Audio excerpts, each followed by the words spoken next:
Okay, 1, 2, 3,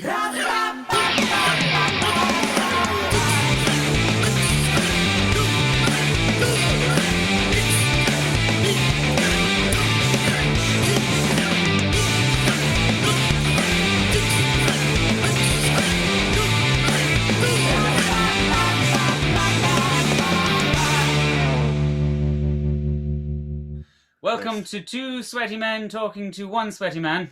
The podcast. I'm keeping me on. Where we sweat on one another. So Stuart, have you ever listened to the podcast before?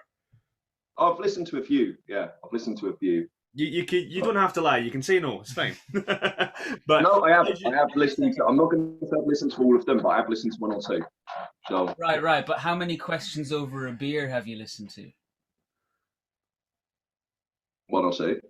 He hasn't listened to anything. That's all right. Because we're engaged in direct warfare now with questions over a beer. Well, I've watched all of your guys. Listened to all of yours. There we go. All of yours. Yeah, one or two of you. We was quite civil at the start, but last night Scott started talking smack. Some fighting talk, yeah. Started talking. I thought we were going to coexist. It was a friendly rivalry, is what I thought. I didn't know even rivalry. I thought one complemented the other. One was two older guys being all serious, and one was two young, handsome lads having a bit of crack. That's it. Yeah, but apparently he sees us as rivals, so now he has to be destroyed. It's because he has to be destroyed. But in that case, it's two much older men, and much younger and more handsome men talking. So, and we get the young, handsome men on, don't we? That's it. It's a demographic this is we're the hitting. sexy podcast. But I get to say all this in the safety that there's an ocean between me and Scott Sensei. So, good luck, guys. Have fun. Man.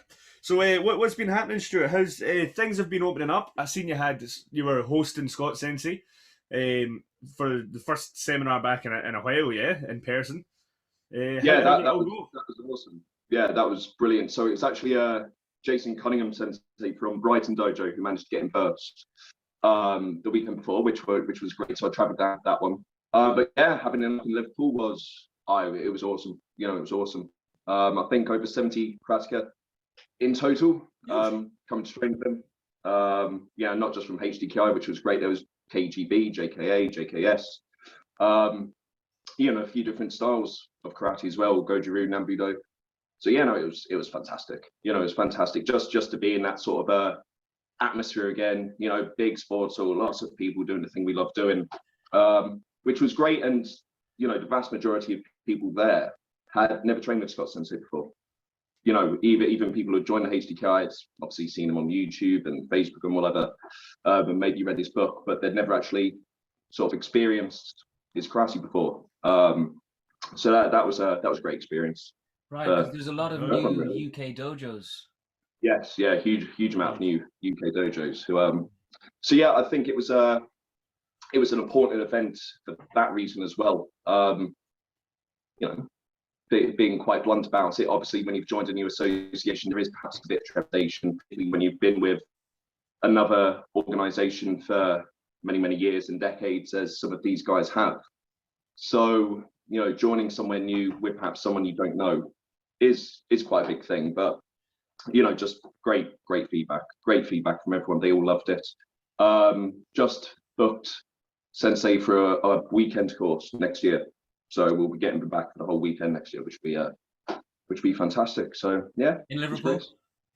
Yeah, in Liverpool. Nice. Fantastic. Stay tuned, folks. Fantastic. Yeah, so there's some big goings on, like you say, new dojos joining and stuff like that. And how's the vibe been with you, and obviously you're coming from the KGB and quite a few dojos and stuff. Sort of joining HDKI, and you've been quite pally with a few of those dojo heads and stuff. How have you found the transition? Has it been smooth? It's been any issues? Very smooth. Yeah. Very easy, pleasantly easy. Obviously, Scott Sensei is very approachable and great. Simon Sensei, and Andrew and all of the guys, Paul Sensei have all been, very welcoming, fantastic. Jason Cunningham did writing course. He was new to the HDKI, so he sort of did that first HDKI course for England in the south post-COVID, and then I did the one in the north post-COVID. And everyone I've spoken to has just said it's been a pleasure. They've got in touch, and Simon's got back to people straight away.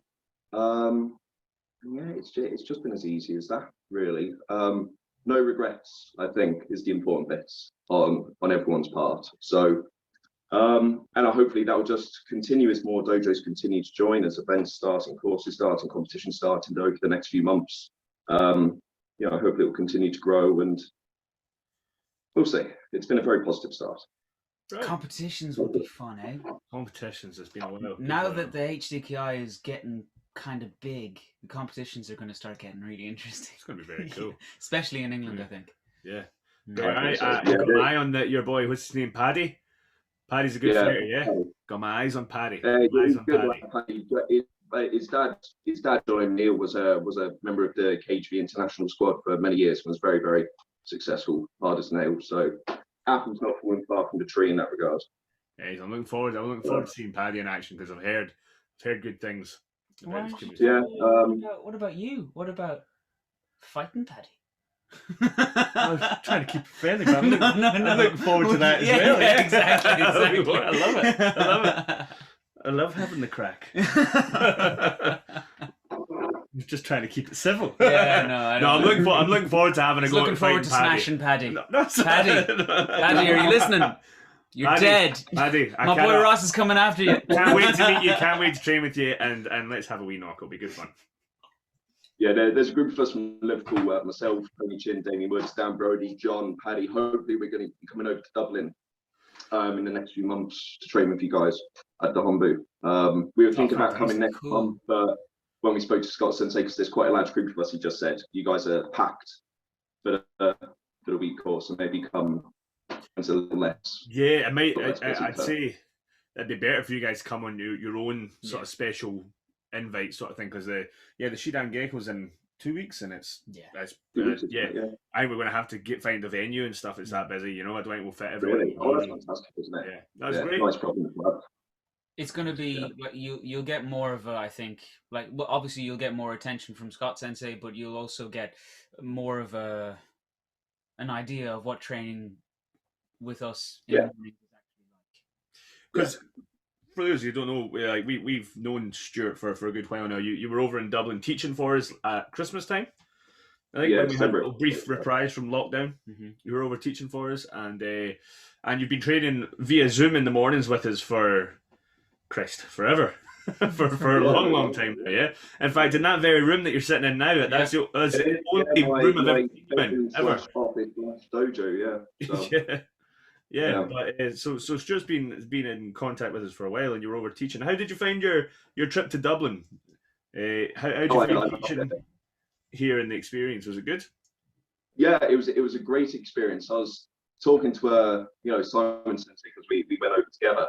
It was it's quite a big deal, because that was the first course I taught, for an association outside of the KGB in 10 years. So obviously been with the HDKI 2 months at that stage, maybe 3, going to the Hombu Dojo, Scott Sensei, you guys there, of course. So it was quite nerve-wracking, really. But no, it was a great time. Maybe a little bit too hungover on the Sunday, but we won't talk about that.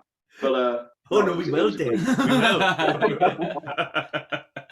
That was hilarious, because we like to train very hard, but also to have a bit of a laugh afterwards. And it was funny.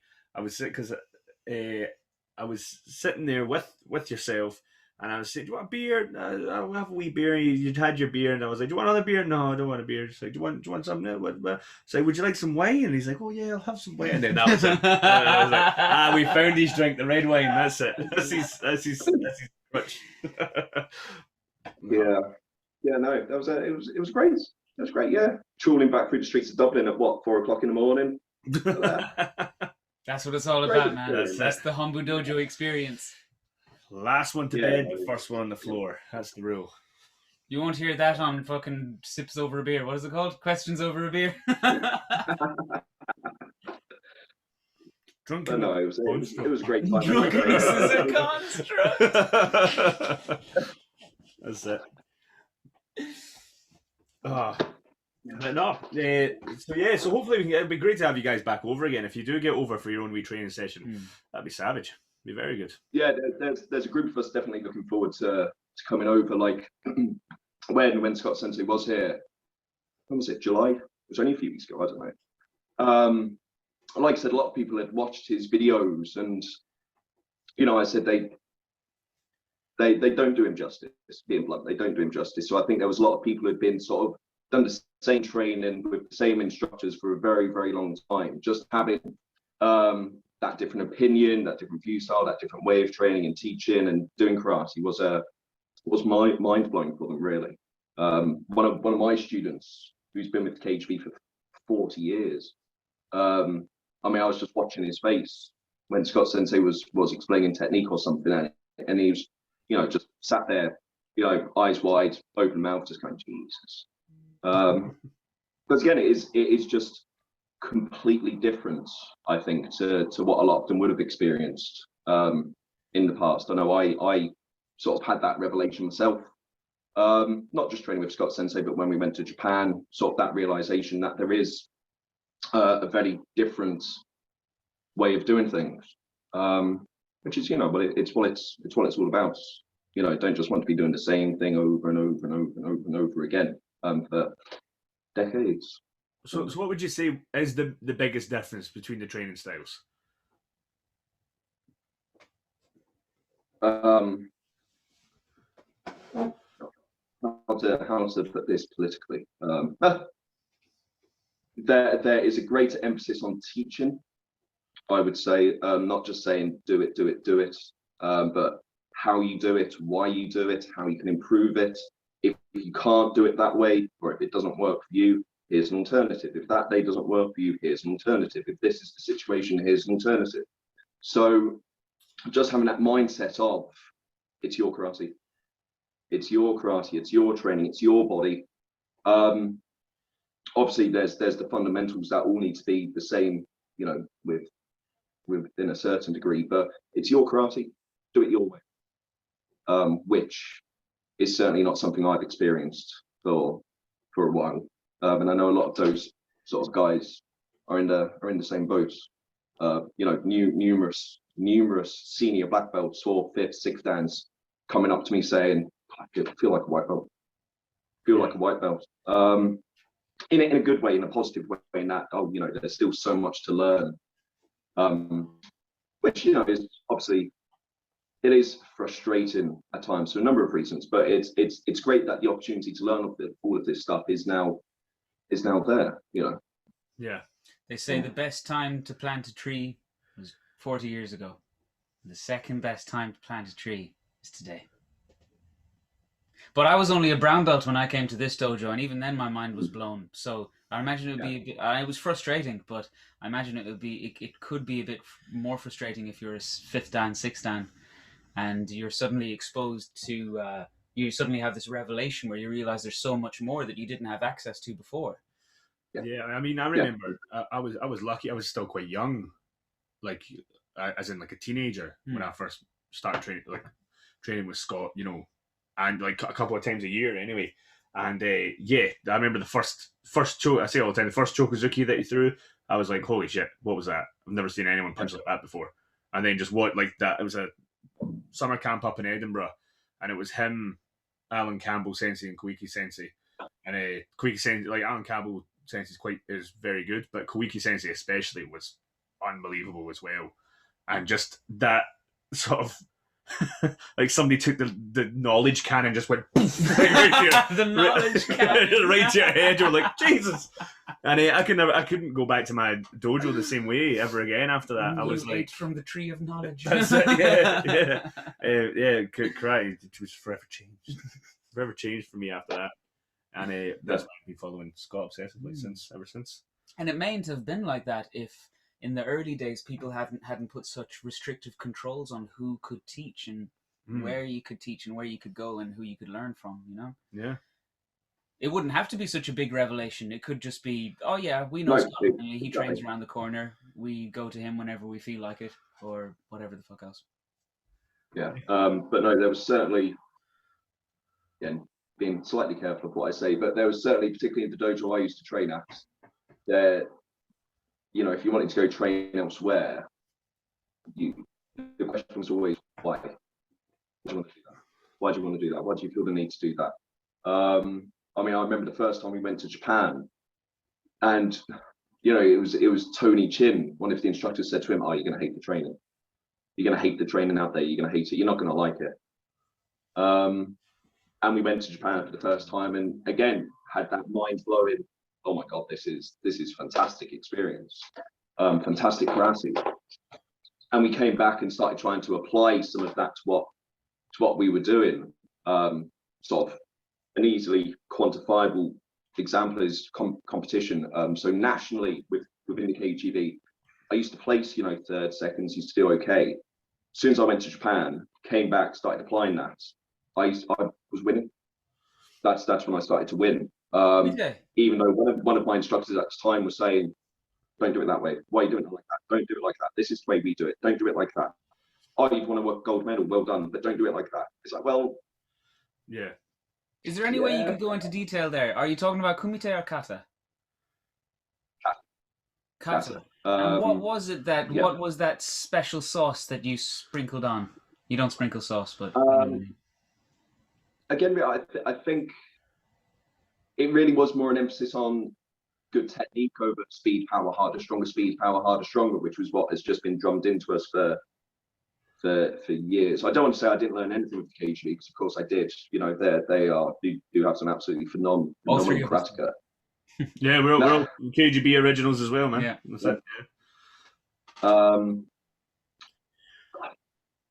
But you know, beyond that, it was very rare you'd get any sort of actual teaching points. You know, unless it maybe the very specifics of a move, but in terms of actual, you know, how you move, why you move, in a certain way, was not taught a huge amount. Don't want to say it was never taught, but it was certainly not taught a huge amount.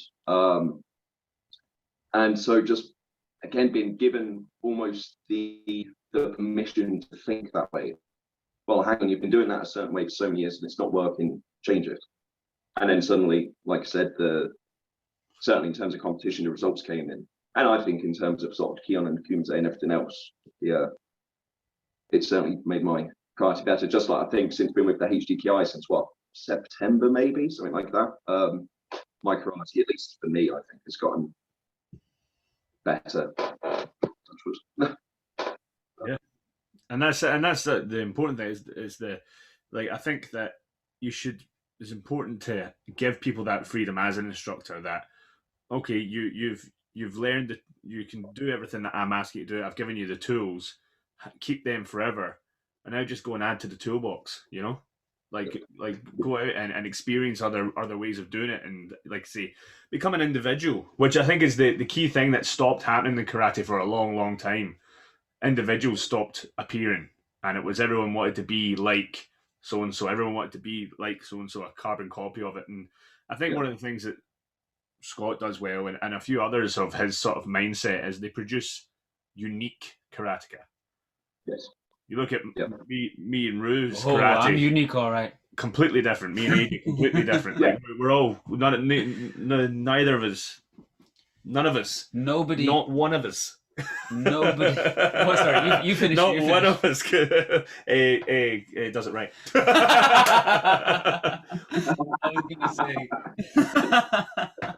I was gonna say there's no one on earth who can do a left leg uruma wash like I can.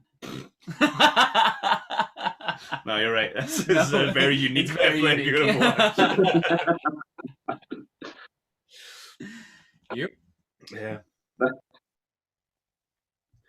But no, that's great, man. It's great that you're having a positive experience from it all. Yeah, like that. I mean, there are those times of frustration where it's like, but it's fun. You know, that at the end of the day, it's a lot of fun. You know, sort of taking that step back and looking at what you're doing, and then seeing, you know, and feeling, oh, this is better. This is the way it should be. You know, it's or if maybe not that way, well, then we can try it that way. It's great. It makes each class, different, unique. So what's your dojo situation right now? There's this Facebook group that I'm part of called Fenikusu Dojo. Yeah. So I just call it Phoenix. I told them to just use English. I told them, but I got outvoted. I'm not going to try and say it, but that is sort of a group of us: myself, Tony Chin, Dan Brody, Damien Woods. We've been training together all the way through lockdown. And Tony Chin has a lot of fingers and a lot of pies, so we've got access to this laundry room that does all of the washing for hotels and bars in the city. We've got tatami, we're just in there, so we've been using that to train. A small group of us just getting together. Small group sometimes. Yeah, they're like we have had some decent numbers there. Just getting together and having a bash, which is what we like to do. We're currently looking for a permanent venue. Sort of between the four of us, we're trying to find a 24/7 dojo. But people can just come and train. There'll be set classes, but if people want to rock up and have a go, they can just rock up and have a go. So is this like a dojo in the germination phase? I mean, yeah, it is. It is really, like I say, we used to train at a certain dojo, which we've now all left. And yeah, we want to continue our training together. We've always been great friends. We've certainly come through a lot together over the last year with lockdown and everything else. So, it has made us very close without getting too, overly emotional about it. But we have got very close, and I think we bring each other on, and that's the plan. And we want to give, not just people in Liverpool, but people in the UK and sort of maybe further abroad, that place to come and train. Come into England, come to Liverpool, come and train here. So that's much like your guys' dojo in Dublin, much like maybe JK's Hombu's in Japan. We want this place in England to be the place to train. So that's that, folks. If you're around the Liverpool area, check out, drop Stuart Amos a message on Facebook and go train. But also, by the way, man, this isn't like questions over a beer. Emotional vulnerability is accepted. If you cried, that would be great. Yeah. So if you can force it. Oh, would it? Yeah. I usually come close to crying pretty much every episode anyway. We'll get to that later. Cry or punch through a wall. Your choice. Depends what side of yourself you want to show. So are the four, I think you mentioned four, you, Tony Chin, Damien, did you mention four people? And Dan Brody Sensei. And are you all sharing teaching duties? We rotate round. We rotate, so we take it in turns. We've been getting Anthony Chin, who got his third Dan with Scott Sensei the other week. He took a class for us. Jake Chin, that's Tony's youngest, 17 years old. He did a class for us last night, a little Kumite drill session, which was good. Sounds like a hippie commune. That's us, yeah. But yeah, so like I say, I mean, yeah, we just rotate round, because everyone's got different ideas, and it becomes quite we do talk a lot at the moment, because again, we've got so much to learn and relearn and study. So everyone's got ideas, and we all pitch in. Like I said, we just try to bring ourselves along. As we said, when we get to that 24/7 dojo where we do have to set classes, then that'll be a different story. But for now, does it feel like you're a band of underground revolutionaries, where you've done this big split, and you're in the laundry room underneath the hotel, and it's like Master Splinter, except there's four Masters, and all your little Ninja Turtles. Like, do you feel like karate outlaws or something? I'm over the fact I've been described something along those lines. Maybe not quite as nicely as that, but yeah. Bandit. But we don't care. We know the karate is doing. We're good. We know our consciences are clear. So we're just going full steam ahead. And the option is there if people want to come and train with us, whether it's KGB, Jake, like we said.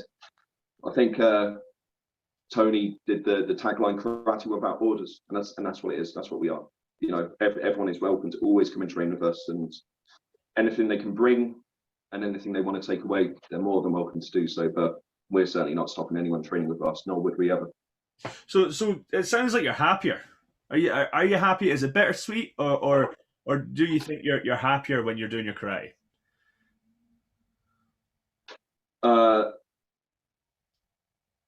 Yes, like you guys know, there's a lot going on, so it's a tentative yes, but certainly for the most part, certainly making a positive out of the negative, certainly moving forward with the plans to keep moving forward and not looking back.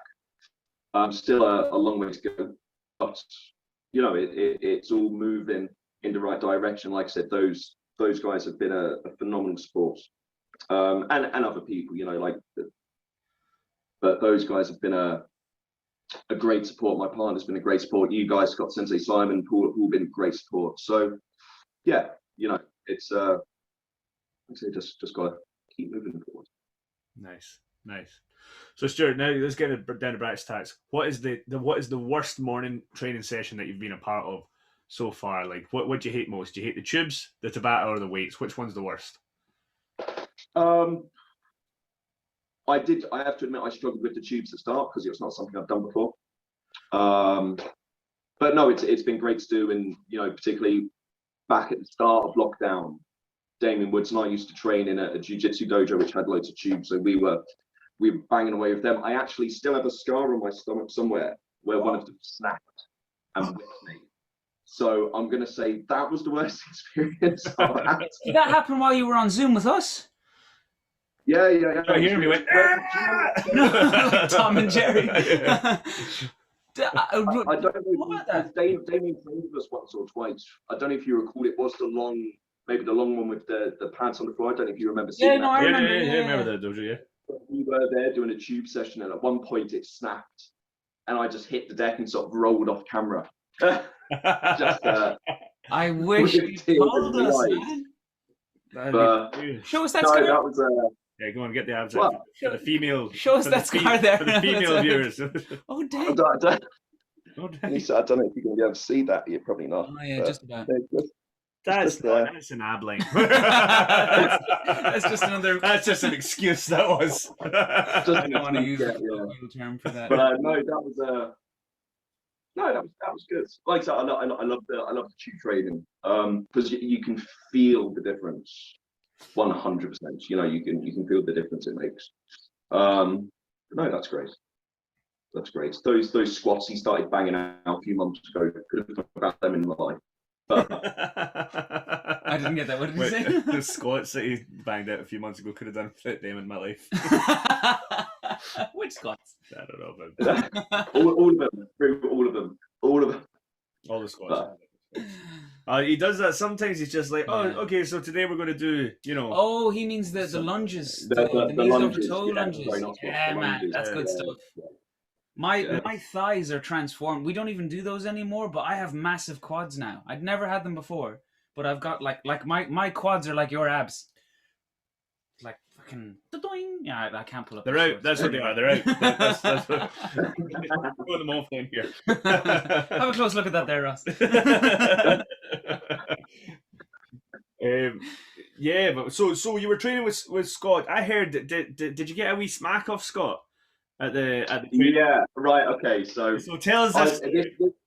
This was down in Brighton. He's told the story a couple of times because he's quite proud of himself. Yeah, so we want to hear it from your much like I've heard of this punching story about. Oh, I have to tell you about my holidays after, but this story first. So I was down in Brighton, and again, it was COVID restrictions still, so you couldn't have sort of touch contact. And he was saying, I may want to demonstrate. So I said, Sensei, just demonstrate on me, that's fine, And he said, okay, you bring a pad. So I looked at Jason sort of a bit like, I've taken a smack off Frank Brennan, mate. I think I'll be all right. And hand on me heart, the man nearly dropped me. Like, honestly, Jesus Christ. And it was one of those, like, Jason was looking at me, and I was like, yeah, right, that was pretty good. I'm not gonna lie, that's pretty good. But yeah. No, see, he's all smiles and happiness and the technique and the arch of your foot and stuff. And then when he needs to, man, he can put slams them. Yeah, and it was just sort of doing this nice, sort of like nice, relaxed, and then boom, just effortless. And yeah, Yeah, it was good. Yeah, it was good. Funnily enough, that's exactly the way Scott Sensei tells the story. There was no. I was hoping they exaggerated. Yeah, but no, that's pretty accurate. Fair enough. No, it was good. So I made sure when he came to Liverpool, I had my pad ready. I wasn't making that mistake. But yeah, no, it was good. Good. And what's the hardest you've been hit in a demonstration? Is that the hardest you've been hit, or have you been hit harder? See what I'm doing here. Scott Sensei, it's. I mean, Frank Brennan Sensei, it's hard. That man is just a powerhouse. There's no other way to describe him. He's a powerhouse. Bob Rowan Sensei, if he wants to give you a smack, he'll give you a smack with his shovel hands, and he just goes. You're like, oh, Bob. Which is great fun. I made the mistake because Bob likes to hit you in the nuts. Not gonna lie, not hard, but he likes to let you know he can. And once I made the mistake of wearing a box, and he battered me up and down the dojo. He was like, "You wearing a box, are you?" I was like, "Oh."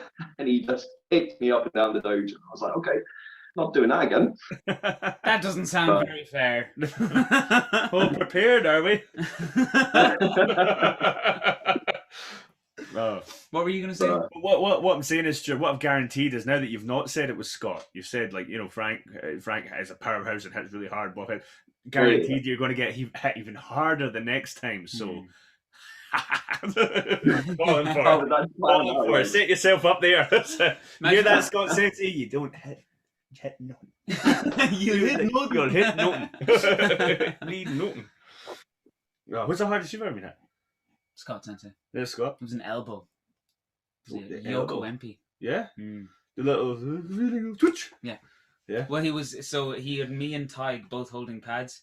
And yeah, and he was doing the thing where those people who are watching on YouTube are going to be able to see this. He punches one way and then immediately pulls the elbow, and elbows in that direction. So he was going like, oh, you know, just sort of twitch this way and then twitch that way. And then I was behind him, so I was getting the elbow. And then he did it fast. He went like, tung, tung. So he was like rebounding off of Tig's pad, and his whole body like went whooshum, and the elbow fucking went out my back. Yeah. Went through the pad and out my back. And my vision went, you know, when the white stuff comes in the edges of your vision and you feel like you're going to faint? Yeah. Because like I don't know, it must have been my blood pressure or something suddenly dropped somehow. Yeah. I went into shock.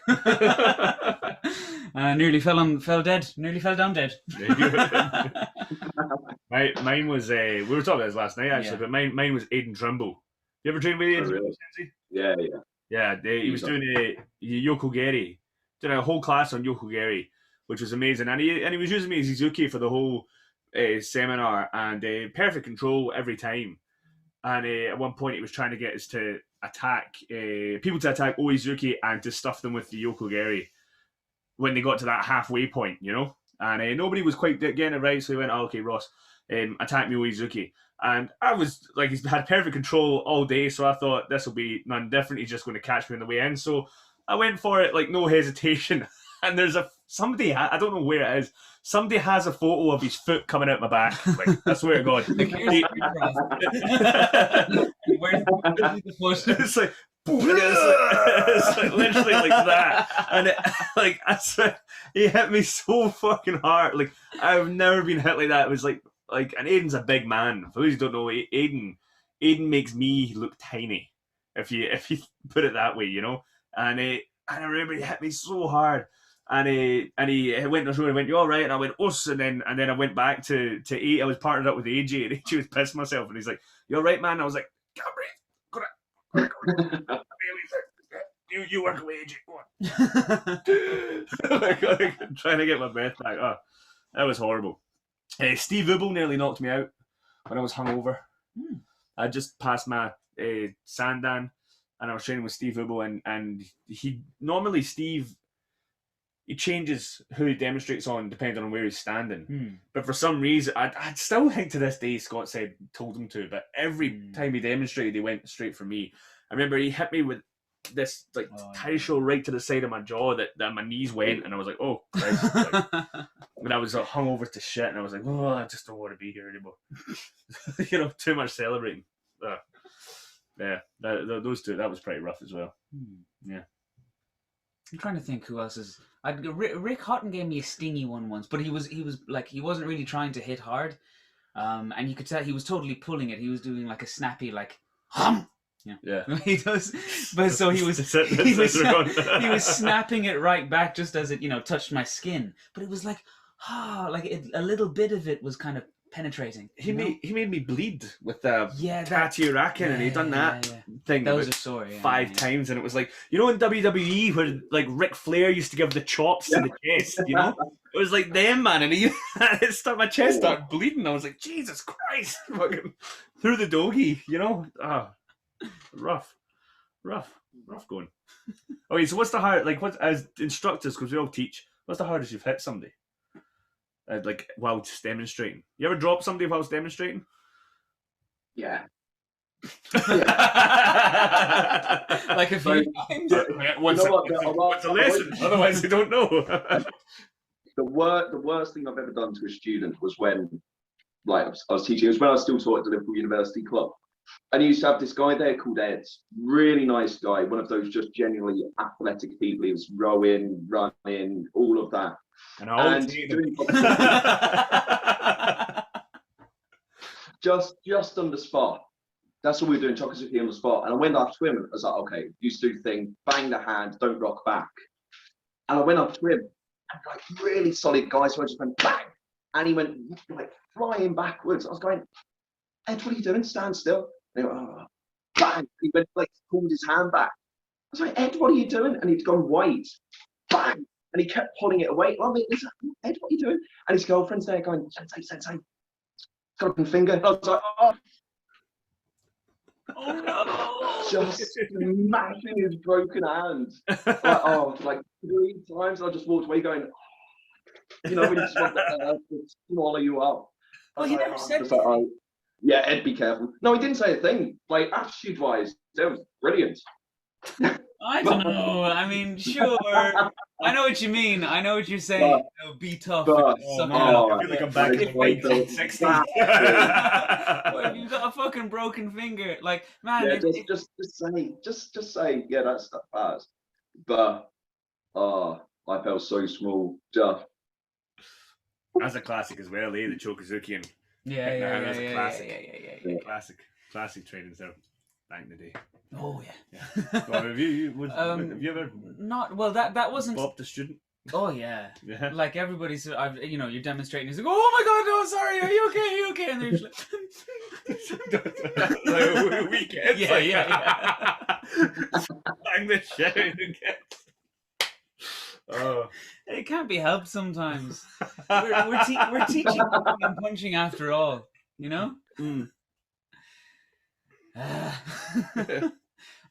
One time, I've completely forgotten the story I was about to tell. One time. Ah, yeah. When I was on the internship, it was the first time I properly had to go hitting the makiwara. Mm-hmm. I was a complete ball bag. And a fud and a dumpling. So I'd never had to go with the makiwara before, but I thought it was cool because it is fucking cool. So I was hitting it all the time, and I think it was part of training at the time as well. We were like doing makiwara, 10 or more kind of shit, yeah. Yeah. So we were all playing around. We were going through a makiwara phase in the dojo, and I went obviously too hard, and there's stuff that moves around inside my hand now which never moved around before. Like there's stuff moving there. Like ligaments clicking, but anyway, at the time my hand was very sore, and I was in your class then one evening, and we were doing a kumite class, and I didn't have pads on, so I'm standing there with my hands up, and you're like, okay, Rue, come out, and I'm going to show you this thing. All right, Rue's going to attack Kazamizuki. Okay, so this hand is coming, and you tap my lead hand, as in like this is the Kazamizuki, it's going to come, and you tap that hand, and I went. And it's like, anyway, so he's going to attack with this hand. Oh, God. I'm like, so when he attacks with this hand, and again, he kept hitting my hand like that. Exactly like the story you were telling. Yeah, and inside I was fucking crying. Except I wasn't going, hold your hand strong. Yeah, you were just like this. No, I know, you were doing you were like, this is the hand now that you have to watch out for, all right? Was I doing that deliberately? No, you didn't know. No, idea. No, of course I didn't say anything because You're You were an intern in Budo and all that stuff, yeah. Exactly. Yeah. But and I'm still shite at the piano, so it doesn't make a difference. I've never hurt anyone ever. I've got perfect control. Never hurt anyone. That's not true. Give me a few thumbs. Remember one time you Shiromo washed your heel right into my temple? Yeah. No, it was Uramo wash, and it's on video. It's on YouTube. Really? Yeah. My head goes like. Is it? No, there you go. Iron wash ruin in the skull. Yeah. What's happening after this? Yeah. The worst one I've ever done was like I was showing the kids, you know, don't swing your leg on Maegiri and deliberately like kicking up the way, so missing. You want to like lift the knee and snap out, and the kid just went doof, like, it fell back. I was like, oh Jesus! Like never hard. We just hit the deck. He just went like literally straight back. Like we talk about injuring children way too often on this podcast, guys. Now listen, you're talking 700 kids. Yeah. One of them's bound to get a smack. Never. You're never gonna be a school teacher, man. No, never. Oh, Christ. Do you teach kids at the moment at all, Stuart? Yeah. So as well as the sort of dojo we've got in Liverpool, I also teach on the rail, which is across the River Mersey. So that's where my own club is, where I teach. Oh, you've still got your own dojo running? Yeah, I still teach over there. Yeah, so that's in its second year now, I think, coming up to its third. Yeah, no, that's going well. That's going well. Good little bunch. Are you building up to full time?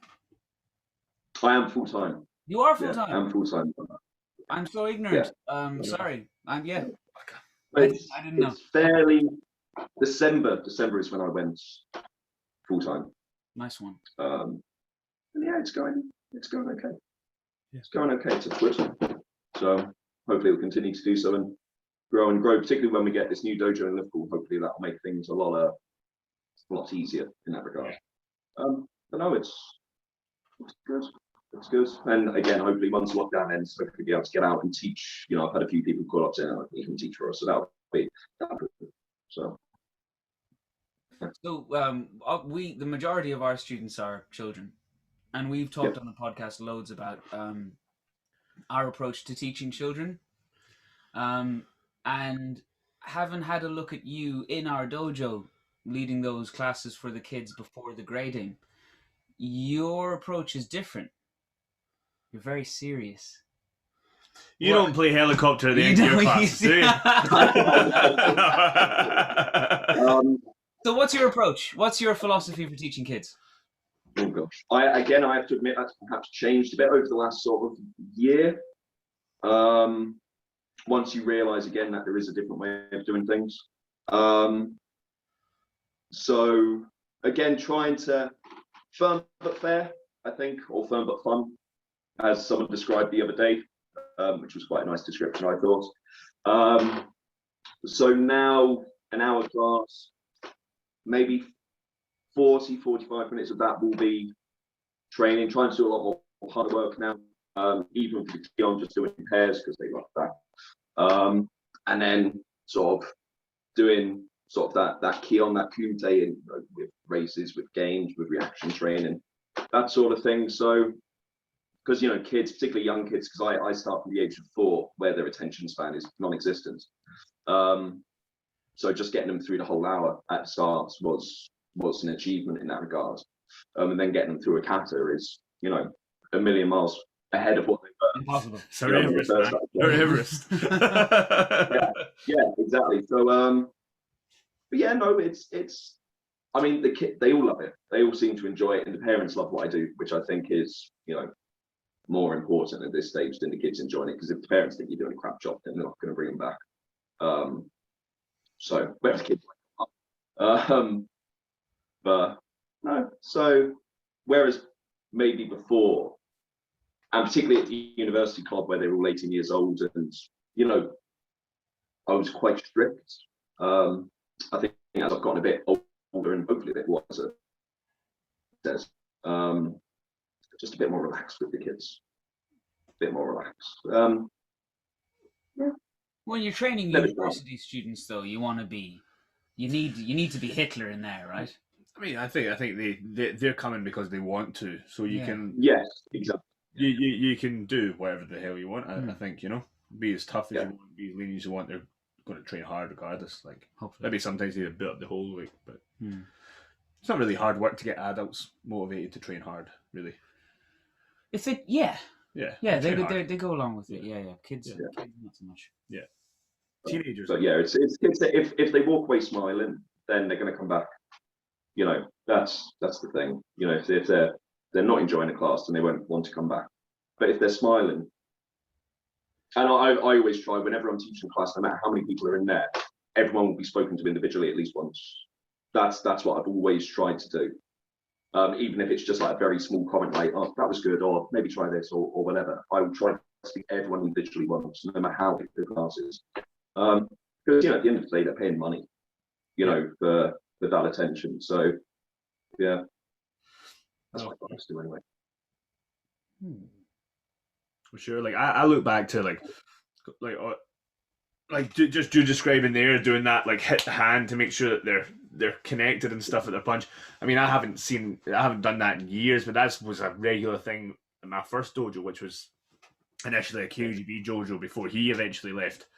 But I remember the kind of training that we used to do, just a squash court, and the class would be packed, like over 30 people in a squash court. Jesus. Like, it was so popular, and the training was so popular. And I think back to what the training was like for us coming up through the grades with him. And I think nowadays, man, you'd never be able to get away with half the stuff that was going on. The screaming at the kids, the shouting, and the kids coming out with burst lips, black eyes, burst noses every other day and stuff like that. Like, it was just part of the training. But now, imagine one of the parents in here had their kids had a black eye at the end of class. They'd be like, "I'm taking his court, you bastards." I nearly had a woman jumping down my throat because her kid got locked in the bathroom the other day. Yeah. It's not my fault your child can't open the fucking bathroom. Yeah. But she was like, "Someone locked my child in the bathroom." Those were her words. Yeah. Yeah, it was your child. Yeah, there's no lock on the outside. So I had to get a 5-cent coin and use it to open the thing. Fuck off. I just pushed the door in because what they need to do is you need to pull it a little bit. So I push it and go, "Try it now." And then they're out. But like, yeah, I remember one time there was a parent that came in and complained that my child's covered in sweat. When they say "my child," child's covered in you're sweat. in trouble. Yeah. Covered in sweat. I mean, what have they been doing? That's too much. Children shouldn't be pushed this hard. They're covered in sweat. I'm just like, you're sorry. Put an effort tonight. Sorry. I'd be like, "It's not theirs. It's not their sweat. Don't worry about it." It's my sweat.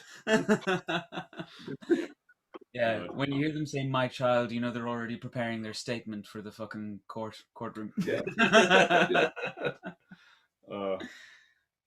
Yeah, God. But so the club's still going well. That's good news, man. That's good news. And were you doing Zoom classes and stuff with the kids over lockdown and things like that? Yes, I was. Yeah, doing a few Zoom sessions a week. Which again, most of the kids joined in, even if it was just for the parents' sake. You know, which I'm sure you guys experienced similar. The parents just needed a break at one stage. You know, as much as the kids needed to do something, the parents just needed like just go in front of that fucking screen and don't talk to me for now. Which is fine. I'm still doing a Zoom class on a Sunday morning, but I'm going to turn that into a dojo session soon. Just because the numbers get into the size where I can do that, which is great. So are you guys back to normal now? Is everything back to normal in Dublin, or there's one in terms of training? Almost, yes. I mean, there's an outdoor class later today that you're doing. Yeah, and that's it. Everything else is back indoors, which is great. The numbers are not everything else is back indoors. Not everything All else. my classes are still outside. Oh yes, because I forget. All right, I forget. This guy only teach. Well, you teach some classes elsewhere, but your majority of the time you're here in the dojo. Me, I do all the satellite venues, which means the venues that are very far away. So I'm the guy, and none of those venues are open because they're church halls, they're community halls, they're run by the local government, and but I don't give a fuck. They prefer to take their salary and just be like, oh no, we're not going to open yet because Mary can't get vaccinated because she's fucking. I don't give a like they prefer to take their fucking salary and sit at home on their arse like they have been for the last year and a half because local government and local kind of facilities and services in Ireland are so backwards and so like loosey-goosey and laissez-faire, and like it should be, you should be doing your best. You should be putting in, like, the children need these activities, they need training. But if we get rained out, sorry, fucking Mary and John are sitting at home because they just don't feel like opening the fucking community hall. Like so many people. No, hang on a second. Like so many people have taken this fucking pandemic, especially people working for the government, because if you work for the Irish government, you're set for life. You have your pension and you have your massive salary, and you don't have to. You can't get fired. Right? Yeah. So these people have made their own rules and they do whatever they want. And the pandemic has been an excuse for so many people to put in minimal effort for a full year and a half. And they're going to continue to take advantage of that on an ongoing basis. It's good. So you're still teaching outside, yeah? And the Zen thinking is working out for you, really. Yeah, that's the chemistry Yeah. about that in a while. So. Yeah, we're not quite back to normal, Stuart. We're almost. Oh God! Fuck's sake! Oh, I think so. Those guys with satellite comms, do they often come to the Hombu, or do they sort of stick to themselves? It tends to be when they get to sort of the brown belt stages, they start to drift to the dojo classes. Just because there's always there's always a new influx of beginners and stuff like that. Yeah. So it's always they end up getting pushed out a little bit to the more advanced classes, yeah. Especially when they start to get bigger and stuff like that, and there's a bunch of new wee kids in the class. So for example, in most satellite classes, you'll maybe have a beginners class and a colour belt class. Mixed grades, low beginners and mixed grades. And then if they're sticking in that mixed grade class for a couple of years, and all of a sudden they're the oldest there, and there's a bunch of new beginners who have just got their orange belts jumping in, it gets a bit tedious. So we encourage them to come to the dojo at that point, and it works quite well. Yeah, works quite well. I think it's time, guys. Time. Mm-hmm. I think it's time. Mm-hmm. Time. Mm-hmm. It's time. It's time. Do you know what time it is, Stuart? Wait, Stuart's frozen. Oh, he's not frozen. He's not frozen. He's stoic. He's just stoic. Ladies and gentlemen, it's time for a fail of the week. Now, Stuart, I did say you had to have one of these ready.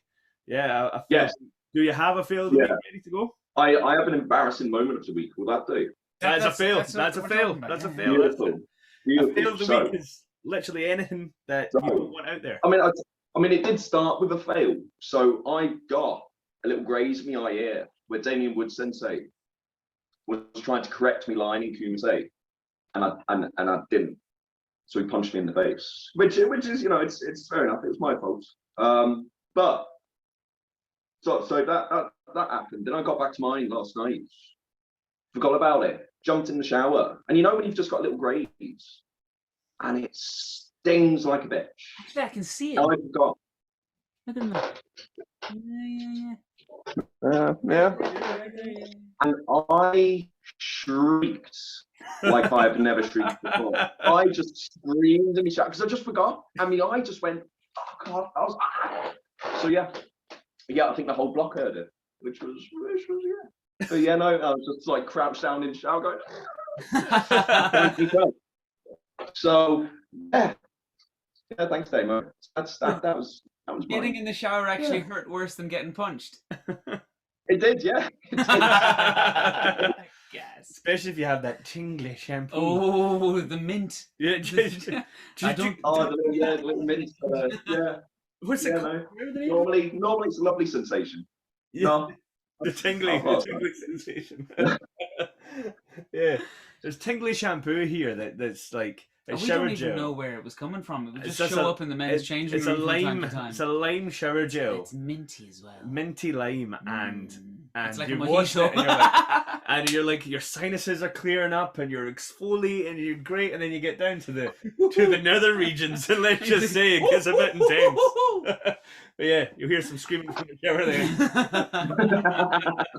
That's just the same feeling. We'll be in there like, hey Ross, do you have the tingly stuff in your shower? I do, man. Hold on, I'll give it to you in a minute. Trying to get my tingle on. All right, shall I go? Yeah. If you got one. Yeah, my fail is the whole of Tuesday. Oh Jesus! What day is it today? Friday. Yeah. I had a failure of a day from start to finish on Tuesday. No, you're right. I did. Oh, you did. To start with. There you go, Stuart. Wait to hear this.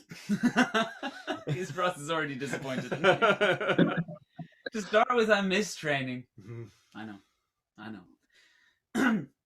Showed up for the meeting and had to walk because I'd had I'm forever getting punctured tires. Here's another COVID rant. Everyone's out drinking outside because you're not allowed drinking inside in the pubs, and the weather's been fantastic, so they're all drinking outside. And when young lads, and maybe young ones as well, are drinking outside, they're like, oh, this is gas, there's no rules on the street, we can break our bottles and glasses everywhere. So Dublin is covered in broken glass. You step outside, it's just to see. It is right outside glass. the dojo. Right outside the dojo. Anyway, yeah. So I have punctures all the time. So missed training, had to walk all the way to the dojo for the meeting. Got there for the meeting, did the meeting. Very boring meeting that day. Yeah, it was very boring. Yeah. And then fucking. As opposed to the parties we have every other meeting. Bring my bike to the shop and like got a fucking puncture repair kit. Went home, fucked up the puncture repair. Went back to the shop to get a new tube. Went home, put in the new tube. For some reason, half the tire was popping off after I inflated the fucking thing. Went back to the bike shop. He fixed that for me, but then I got another puncture the very same day. That's it. He fixed that for me after my second trip to the bike shop. I got another fucking puncture. So I got the Lewis to my class out in Still, Oregon, and during the warm-up, I ripped my shorts. I was lunging, I was warming up, and my shorts went right in the crotch. And I'm wearing those shorts right now because I'm out of shorts. Because yeah, see, there's the rip. Penis sticking out of me. He's like, I'm wearing my underwear.